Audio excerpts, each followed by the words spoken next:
भागसू नाग मंदिर हिमाचल प्रदेश का एक ऐसा धार्मिक स्थान जहां भगवान से पहले लिया जाता है दैत्य का नाम। जी हां, आज हम आपको हिमाचल प्रदेश के जिला कांगड़ा के सबसे लोकप्रिय पर्यटक स्थान मैक्लोडगंज के साथ लगते क्षेत्र भागसू नाग मंदिर से संबंधित कई ऐतिहासिक, पौराणिक, वास्तविक और रहस्यमयी बातों को बताने जा रहे हैं, जिसके बाद आप भी अपने आप को स्थान में जाने से नहीं रोक पाओगे। भागसू नाग मंदिर की स्थापना 5094 वर्ष पहले हुई थी। भागसू नाग मंदिर का नाम दैत्य राजा भागसू और नाग देवता के नाम पर पड़ा है। ये धार्मिक और रहस्यमयी मंदिर ऐतिहासिक होने के साथ साथ बेहद ही रहस्यमयी भी है।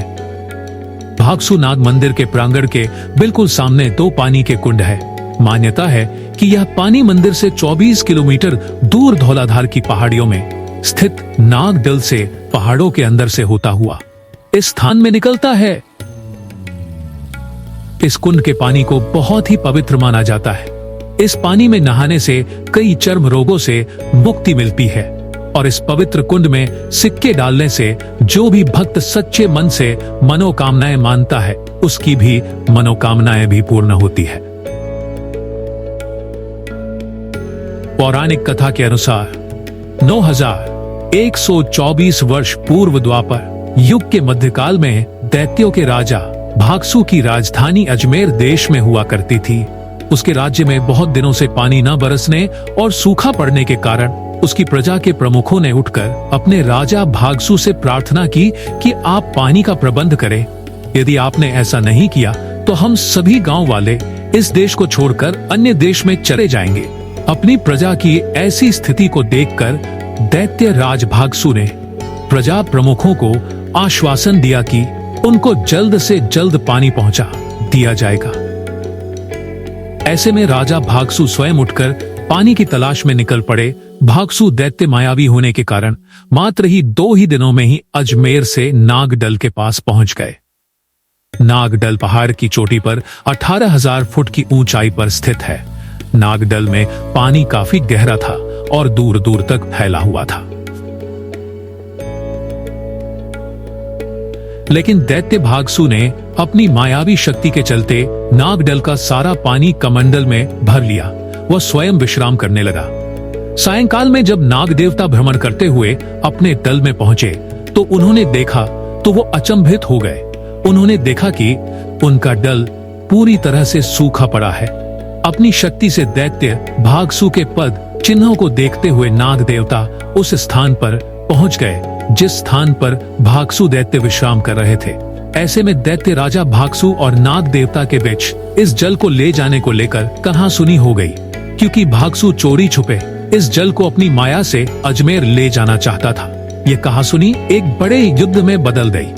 उस दौरान दैत्य भागसू और नाग के बीच हुए युद्ध में नाग देवता ने भागसू को पराजित कर दिया, लेकिन युद्ध के दौरान कमंडल जल धरती पर गिर गया और जिसके बाद सूखा हुआ नागडल फिर भर गया। पानी का एक चश्मा आजकल भागसू नाग मंदिर में पर्यटकों के लिए आकर्षण का केंद्र बना हुआ है, जहां पर श्रद्धालु स्नान कर अपने रोगों को दूर करते हैं। दैत्य भागसू ने मरते समय नाग देवता की काफी स्तुति की। उन्होंने कहा कि मैं तो इस जल को अपनी प्रजा के लिए लेकर जा रहा था, परंतु ऐसे में नाग देवता ने कहा कि तुम इस जल को अपनी मायावी शक्ति का उपयोग कर ले जा रहे थे। यदि तुम मुझसे आग्रह करते और अपनी समस्या बताते तो मैं खुद यह जल आपके राज्य पहुंचा कर आता, परंतु तुमने जल को चोरी करने का पाप किया है। तुम्हारे इस पाप की वजह से कई जीव जंतुओं की मृत्यु हुई है जो इस जल को ग्रहण कर अपनी प्यास बुझाते थे। तुमने जो पाप किया है इसका तो दंड तो तुमको मिलना ही था।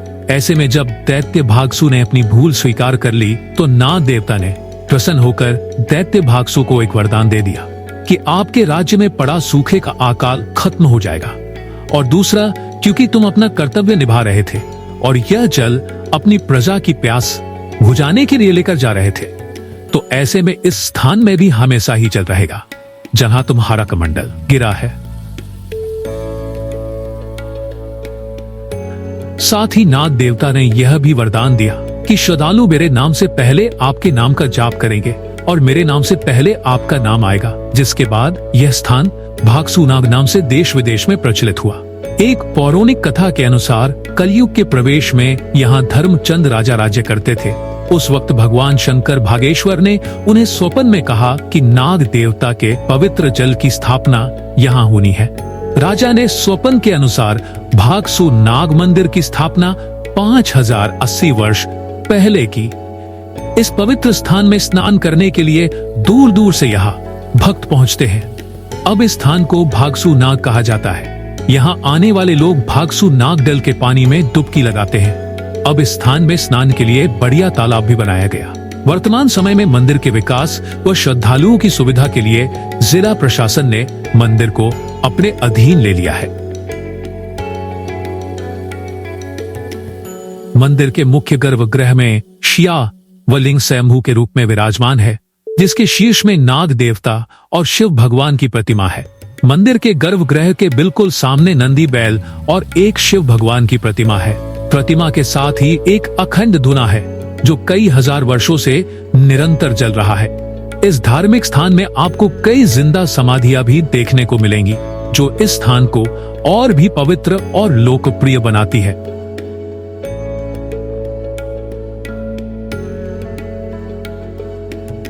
इसकी छत में आपको लड़की में बनी बारीक नक्काशी, जिसे काठकुरी वास्तुकला शैली कहा जाता है, इस मंदिर को और भी अधिक खूबसूरत और आकर्षित बनाती है।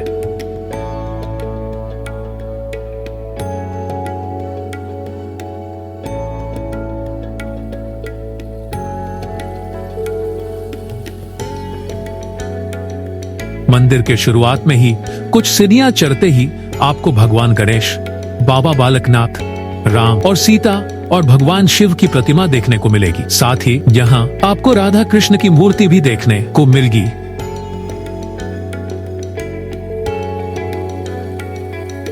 मंदिर के प्रांगण में पीपल का एक बड़ा पेड़ है, जिसके नीचे बैठकर आप आराम या ध्यान लगा सकते हो और प्रकृति के सौंदर्य को निहार सकते हैं। पीपल के पेड़ के साथ ही भगवान शनि जी का मंदिर है।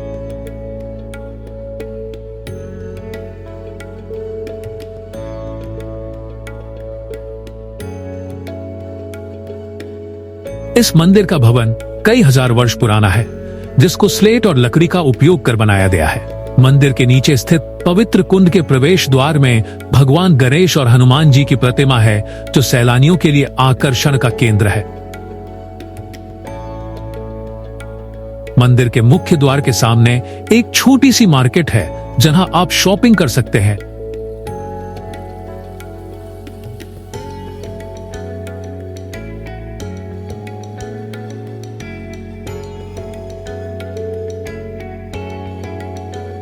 यहाँ आप कई स्वादिष्ट पकवानों का आनंद ले सकते हैं, जिसमें हिमाचली और तिब्बती समुदाय के कई लोकप्रिय पकवान शामिल है। साथ ही इस धार्मिक स्थान के साथ ही प्रदेश का लोकप्रिय पर्यटक स्थान भागसू नाग वाटरफॉल है, जहां आप बैठकर खूबसूरत प्राकृतिक झरने के साथ फोटोग्राफी कर सकते हैं।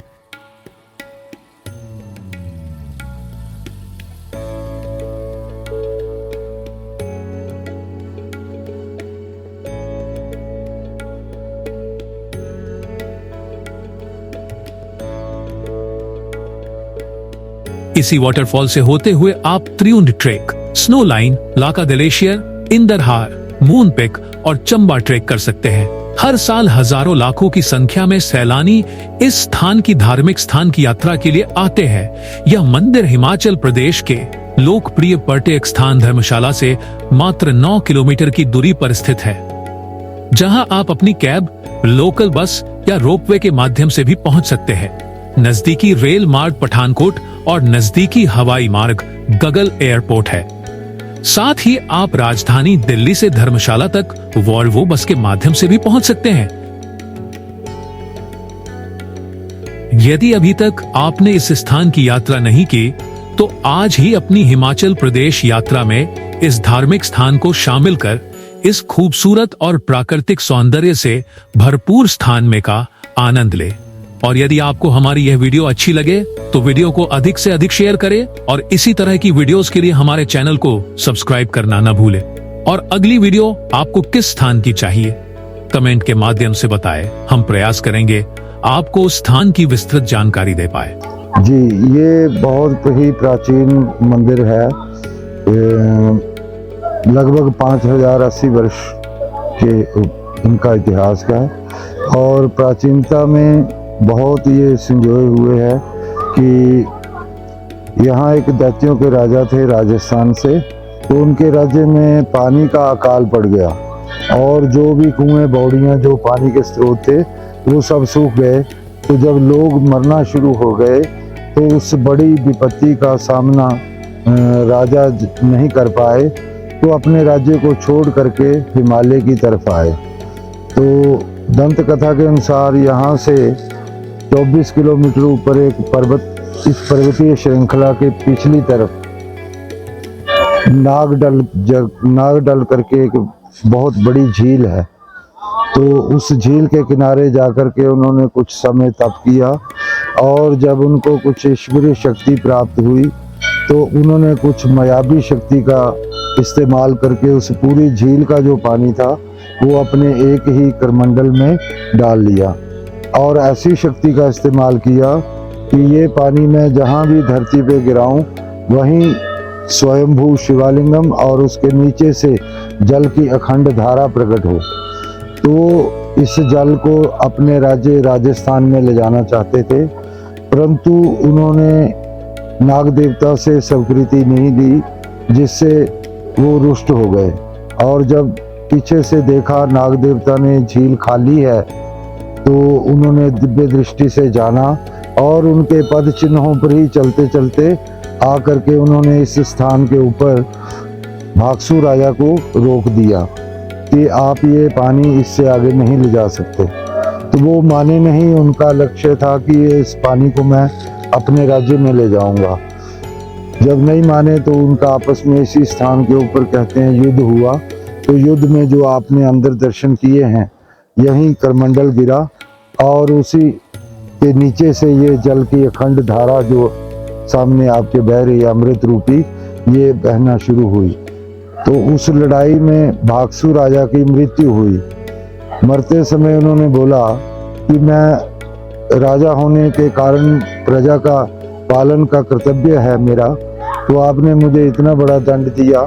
तो उन्होंने बोला आपने मायावी शक्ति का इस्तेमाल किया जिस कारण से ये दंड आपको लेना पड़ेगा, परंतु वरदान के रूप में एक तो आपके राज्य का अकाल खत्म हो जाएगा और दूसरा ये जगह मेरे नाम से पहले आपका नाम लेके प्रसिद्ध होगी। तो भागसू नाग करके इस जगह का नामांकन भी हुआ। ये बहुत ही अमृत रूपी जल है और इस जल में नहाने से चमड़ी के रोग जो हैं वो चले जाते हैं और जिनको डाइजेस्टिंग पाचनीय शक्ति की प्रॉब्लम मुश्किल रहती है वो इसको प्रतिदिन एक सुबह इस जल को खाली पेट पीते हैं तो कुछ दिनों के उपरांत वो समस्या खत्म हो जाती है। और यहाँ कुछ जिंदा समाधियाँ हैं साधुओं की जिन्होंने पिछले बहुत समय पर अपने पर भक्ति की और 2006 में इसको सरकार ने अपने अधीन लिया। तब से निरंतर जो स्थानीय लोगों का ट्रस्ट जो कमेटी बनती है वो हमेशा इनको सहयोगी तौर पर ज़्यादा से ज़्यादा यात्रियों को सुविधाएं प्रदान करने की और यात्रियों को ज़्यादा से ज़्यादा सुरक्षा देने की कार्य में कार्यरत रहते हैं। तो ये यहाँ से विशेष श्रावण मास में पूरे महीना काफ़ी लोगों का यहाँ रहता है आना और विशेष करके कृष्ण जन्माष्टमी से राधा अष्टमी तक 15 दिन यहाँ बहुत से हजारों की तादाद में लोग स्नान करते हैं विशेष। तो यहाँ से जन्माष्टमी से पहले दिन यहाँ से छड़ी यात्रा नागडल के लिए जाती है और जन्माष्टमी से दूसरे दिन वहाँ जाकर के स्नान ध्यान करके और सौभाग्य वृत्ति प्रदान करके वो वापस यहाँ आते हैं। तो अब धीरे धीरे इस जगह का विश्व विख्यात के मानचित्र पे आया है। तो सब सुविधाएं हम अपनी तरफ से भी, प्रशासनिक की तरफ से भी और स्थानीय लोगों की तरफ से भी जो भी ज़्यादा से ज़्यादा प्रदान करने की हम चेष्टा रखते हैं और सबको भागसू नाग का शुभ आशीर्वाद।